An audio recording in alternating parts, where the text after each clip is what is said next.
everyone, welcome back to my channel. My name is Paola and this is a new video in the 12 Days of Bookmas series. Today I want to give a big shout out to the people over at Libro FM.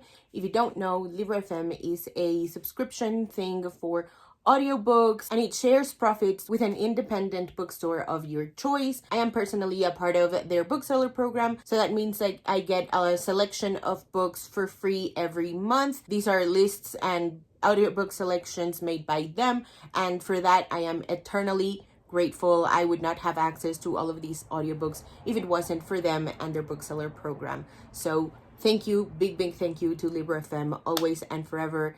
Let us get started. First, I want to talk about the graphic novels. I have two books in the same series, Who the F Are You and Who the F Cares by Huda Fahmy. These are YA contemporary and they are so freaking fun. Both of these novels are narrated by Huda Fahmy herself and a full cast, but unfortunately the full cast is just stated as such, as a full cast. They don't have specific narrators listed, so I'm sorry about that. The first one, Who the F Are You, is all about Huda and her family's move to Dearborn, Michigan, where she is part of a big pool of Muslim and Arab people, whereas in her old town, she was like the token hijabi girl, but in Dearborn, Michigan, she is one of many, and so it's about her trying to fit in and figure out her place in this like new school environment. And the second installment, Who the F Cares, is about the family vacation to Disney World and all the sibling shenanigans that come with that. Both of these books are so impeccably funny, from the cartoony art style to the thought balloons and the dialogue ones. The humor comes across really well, in my opinion. I also love how honest it is in terms of the identity crisis that Huda goes through in high school, as well as what happens during their summer vacation in the second book. I just really love how charming, honest, and really funny, witty this is. I highly recommend these two audiobooks. Oh, I forgot to mention that the audiobook also has like sound effects that bring the story to life in such a unique and beautiful way, especially because I didn't have the physical thing to read, and so I think the audio effects really made the whole thing pop. Another graphic novel that I read was El Defo by Cici Bell. This was narrated by a whole bunch of people, so I'm gonna read them off my list here. It says Sarah Tubert, Lexi Finnegan, Jennifer Aquino, Fred Berman, Bailey Carr, Nikki Endres, Matt Godfrey, Avi Roque, and Sanya Simons. This is categorized as like personal narrative graphic novel. It's about Cece, who is hard of hearing, and so when she gets her phonic ear, she can hear her teacher, but not just in her classroom. She can also hear her in the bathroom and in lots of other places,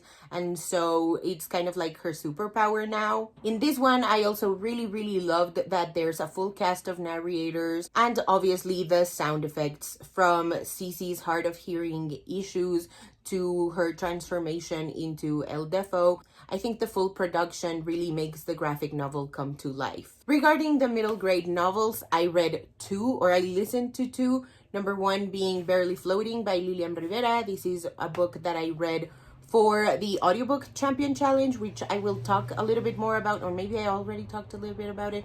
I don't know. Anyway, this is middle grade contemporary and it's about Nat, who one day wants to join the local synchronized swimming team, but her parents won't let her because they believe it's a sport that relies and reinforces a lot of Western European standards of beauty, and their daughter very much does not fit into those, and so they want to keep her away from that sort of environment. But Nat is dead set on joining the synchronized swimming team, and so there will be nothing to stop her. I love this audiobook. It is narrated by Victoria Villarreal, who did such an incredible job. I genuinely felt that this tween girl was telling me her life story, or this like little chunk of her life. I loved that it was about body positivity in like the least expected of places. I love that the LA Mermaids are about synchronized swimming for everyone, and Nat is just like my kind of girl. I love that there's nothing to stop her She is dead set on her goals and nothing will stop her from achieving them. And again, I just want to give a big shout out to Victoria Villarreal, who did an incredible job in the narration. It Happened to Anna by Taylor K. Mejia. This was narrated by Sarah Matsui Colby, and it is middle grade horror, and holy shit is it horror. This book is about Sadie, who has been haunted by this spirit her whole life, and so because of that she is very scared to make friends, because anytime she's trying to make friends, this spirit becomes more and more threatening, not just to her but to her new friends. And so it's about isolation and friendship. It is so creepy. I am constantly amazed at middle grade authors who can pull off this kind of creepy,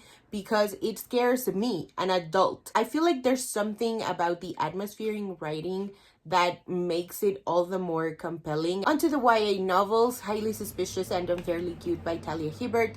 This was so much fun. It was narrated by Amina Koroma and Jonathan Andrew Hume. This is YA contemporary romance.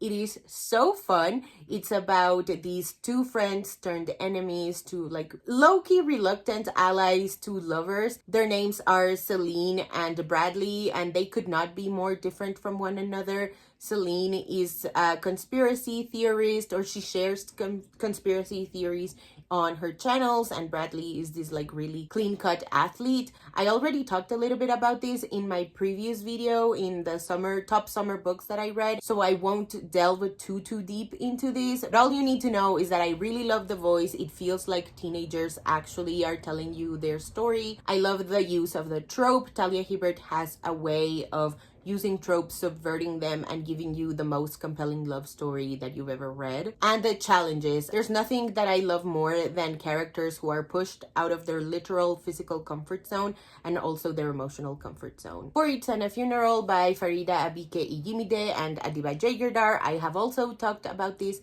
in my top summer books. This was narrated by Farah Kidwai, Sandra Okuboyejo, and Shaji Hankan. This is ex-best friends turned reluctant allies turned lovers. It's about Tiwa and Saeed, who team up to save their town's Islamic center from demolition. And again, I won't dive too deep into this, but I loved the flashbacks, I loved the voice, I loved their dynamic, their banter, very rom-com worthy, and their goals and how it all interconnected with the mission to save the Islamic center. The Marrow Thieves and Hunting by Stars by Cherie Dimaline. Holy shit. If you think you've read good dystopias, no, you have not.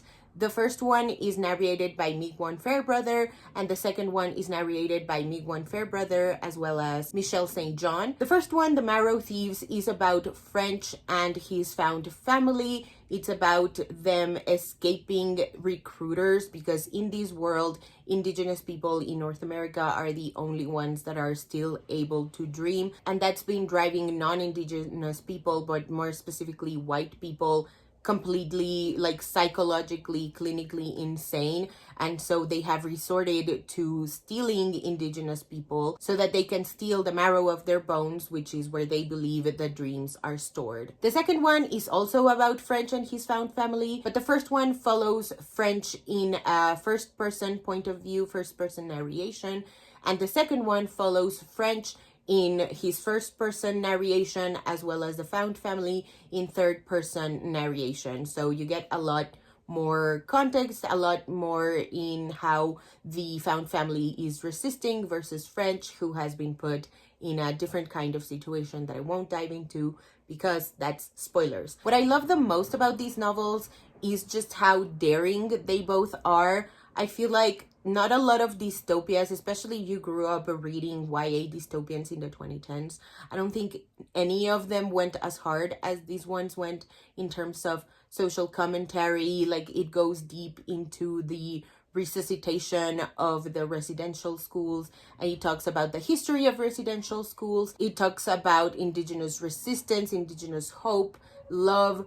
Again, found family. I cannot stress enough just how great the found family is, and I just love how hopeful and full of love this is. The only adult novel that I read thanks to Libro FM this year was Minor Detail by Adania Shibli. This was translated to English by Elizabeth Jacquet, and I already talked a little bit about this one, so I won't go too deep into this one either. But we have two timelines, one in 1949 that follows an Israeli soldier who is part of a troop that captures, rapes, and kills a Palestinian girl. And the other timeline is set much later in the future, where a Palestinian journalist becomes really intrigued into this murder. And so she is trying to investigate, and the whole thing is about how hard it is to find and search for the truth when you're living under occupation. My favorite thing about this novel was how claustrophobic it felt. It forces you to not look away, and it just glues you to the page. It's very short. I think it's under 200 pages even. So check this one out if you haven't already. It is 1000% worth it. One poetry book that I read thanks to Libro FM was Pretty Boys Are Poisonous, written and read by Megan Fox. And this is a collection of poems where the central theme is abuse. I really love how raw this is. I love how unapologetically dark it can be as well, about all the ways in which we fit ourselves into a certain shape just because of this person that we love so much, even if it means that we lose a bit or a lot of ourselves in that process. I really love the way that this is read as well. Really visceral, really raw, emotional. Highly recommend this book. It's really short, and it's very accessible kind of poetry. Finishing things off with the nonfiction books, I read Pretty by K.B. Brookins. This is a memoir, and it's all about growing up and living as a trans masculine person in Texas. It was written and read by K.B. Brookins themselves. It's so visceral, so authentic. I like that it doesn't shy away from the good, the bad, and the ugly. It was really self-reflective, and I really love that it dives into the Black experience, into the Black trans masculine experience, and also the discussions surrounding religion and adoption. The Art Thief, written by Michael Finkel. It was narrated also by Michael Finkel and Eduardo Ballerini. This is true crime, and it is wild. It's about a really prolific art thief who never stole for money. He just stole it because he wanted to collect art because he loved it so much. It is so impressive, the kinds of things that this man got away with seemingly so easily. Like, I never knew museums were so lax in terms of like security until I read this book, to the point where I was like, is this a bit, like, is this not nonfiction? It was wild. It was a wild ride. But my favorite thing about this audiobook was that it really felt like a podcast. I really loved it. You should definitely check this one out. And last but certainly not least, Racial Innocence by Tania Caterina Hernandez. It was narrated by Almari Guerra. And this one is all about unmasking Latino anti-Black bias and the struggle for equality. It is a really great starting point into understanding racial relations between non-Black Latinx people and Black people. It's about unpacking these weird beliefs that Latinx people have, that because of their identity as Latinx people, they can't be racist against Black people. So it's really interesting, full of personal experiences or personal accounts, as well as statistics. Really solid, really short, very accessible. Again, really great starting point into racial relations amongst Latinx people and Black people. Highly recommend. Please check this one out. Alrighty, so that is it for today's video. Thank you guys so much for watching. If you haven't already and you'd like to, go ahead and hit subscribe, and I'll see you in the next one. Bye!